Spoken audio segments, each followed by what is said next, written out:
평생을 키운 아들에게 배신당했습니다. 저는 작은 식당을 하고 있습니다. 그런데 어느 날 아들이 새로운 사업을 시작하겠다고 하더군요. 저는 식당을 팔아 1억을 보태주었습니다. 1년 뒤 며느리가 찾아와 말했습니다. 저희 힘들어서 그런데 1억 5천만 더 보태주시면 안 될까요? 저는 단호하게 거절했습니다. 그런데 이틀 뒤 술에 취한 아들이 찾아와서 말했습니다. 늙은이가 돈만 움켜쥐고 있으면 뭐해? 엄마가 나한테 해준 게 뭐야?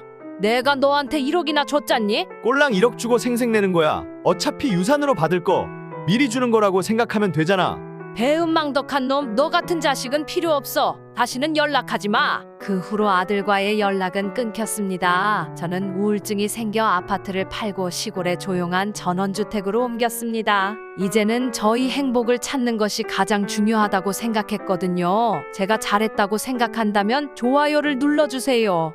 하나밖에 없는 아들을 며느리한테 빼앗겼습니다. 결혼한 지 한 달도 안 됐는데 우리 집에 와서 첫 마디가 어머님, 저는 손님이니까 뭐 시키지 마세요. 그러더니 남편 옆에 붙어 앉아 핸드폰만 만지작거리는 거예요. 설거지를 하려는 아들을 보고 여보, 그냥 둬요. 어머님 집이잖아요. 어머님이 알아서 하시겠죠? 하는데 얼마나 뻔뻔한지 말도 못해요. 제가 허리가 아파서 병원에 데려다 달라 했더니 아들한테 전화해서는 당신 어머니 또 아프다는데 매번 아프다고 우리 부르는 거 진짜 귀찮아. 택시 타면 되는데 왜 자꾸 우리 불러? 그 말을 들은 아들이 저한테 화를 내더라고요. 그리고 나서는 돈 얘기만 해요. 어머님, 아들 재산인데 왜 자꾸 손대세요? 우리 살기도 빠듯해요. 용돈을 줄이세요. 머리를 하고 옷을 사 입어도 어머님, 그 나이에 꾸미는 거 좀 그만하세요. 아들 돈으로 사치하지 마세요. 라고 하더군요. 최근엔 아들이 일자리를 잃었는데 그 며느리가 뭐라 하는 줄 알아요? 어머님 때문에 남편이 스트레스 받아서 일을 못하는 거예요. 이젠 그만 좀 하세요. 이런 며느리 때문에 내 아들과도 사이가 틀어졌어요. 며느리가 잘못했다고 생각하시면 좋아요를 눌러주세요. 불쌍한 아들 드디어 이혼시켰습니다. 아들은 결혼 전까진 아무 문제가 없었습니다. 그런데 결혼을 하고부터는 많이 힘들어했습니다. 아들이 집에 돌아와도 쉬지 못하고 모든 집안일을 도맡아 하더라고요.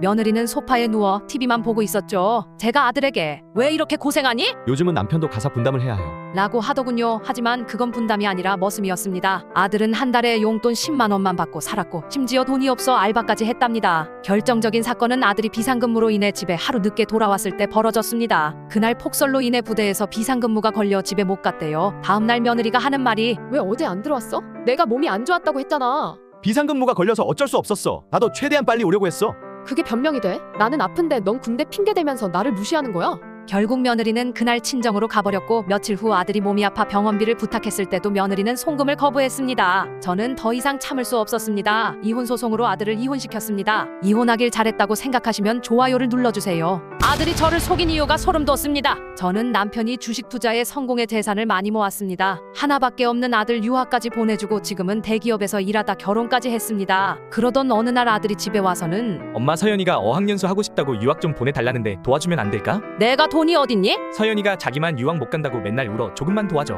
하도 부탁을 해 1,000만 원 정도 도와줬습니다. 그 후 유학을 다녀와서는 서연이가 자기 방이 없어서 스트레스 받아. 40평대 아파트 매물 받은 게 괜찮은데 그거 사기 좀 도와줘. 고민하다 마지막이다 하고 도와줬네요. 그렇게 도와주다 보니 저희가 가진 집도 팔아야만 했네요. 그러나 나중에 알아보니 유학은 가지도 않고 그냥 놀러만 다닌다고 들었습니다. 아들도 돈 필요할 때는 매주 집에 오고 하더니 이젠 연락도 없고 오지도 않네요. 남편과 너무 실망을 해 남은 재산 주지 말자고 했습니다. 사실 아들이 모르는 숨겨놓은 주식이 있는데 이걸로 해외여행도 가고 좋은 실버타운도 들어가자고 약속했습니다. 저희 결정이 맞다면 좋아요 눌러주세요. 며느리 때문에 손발이 벌벌 떨립니다. 며칠 전 며느리한테 손주를 좀 봐달라며 전화가 왔습니다. 손주 볼 생각에 기쁜 마음으로 집을 나섰습니다. 며느리 집에 도착하자마자 며느리가 말했습니다. 어머니 기분 나빠하지 마시고 들어주세요. 왜 남편은 취직도 늦고 월급도 쥐꼬리만큼 받아올까요? 무슨 말을 하는지 모르겠구나. 어머니, 참 엉뚱하시네요. 제 남편이 어머니 닮아서 엉뚱한가 봐요. 가슴이 철렁했습니다. 아버님은 직장 생활도 오래 하고 해서 괜찮은 것 같은데 어머니는 일 안 해서 그런 거 아니에요? 답답하다는 듯이 며느리가 말했습니다. 아, 그냥 더 이상 말 안 하는 게 낫겠어요. 이제 안 물어볼게요. 그 순간 눈시울이 붉어지는 걸 느꼈고 속상하고 억울했지만 화도 낼 수 없었습니다. 그러자 며느리가 제 얼굴을 보며 말했습니다. 어머니 우세요. 왜 울어요? 아니야, 안 울어. 이제 집에 가볼게. 그런데 며느리는 끝까지 저를 붙잡으며 말했습니다. 어머니, 더 이따 가세요. 집에 가면 더 우실 텐데. 저는 너무 어처구니가 없어 그저 돌아서서 문을 나섰습니다. 아직도 손이 벌벌 떨리고 너무 화가 납니다. 며느리가 잘못했다면 좋아요를 눌러주세요.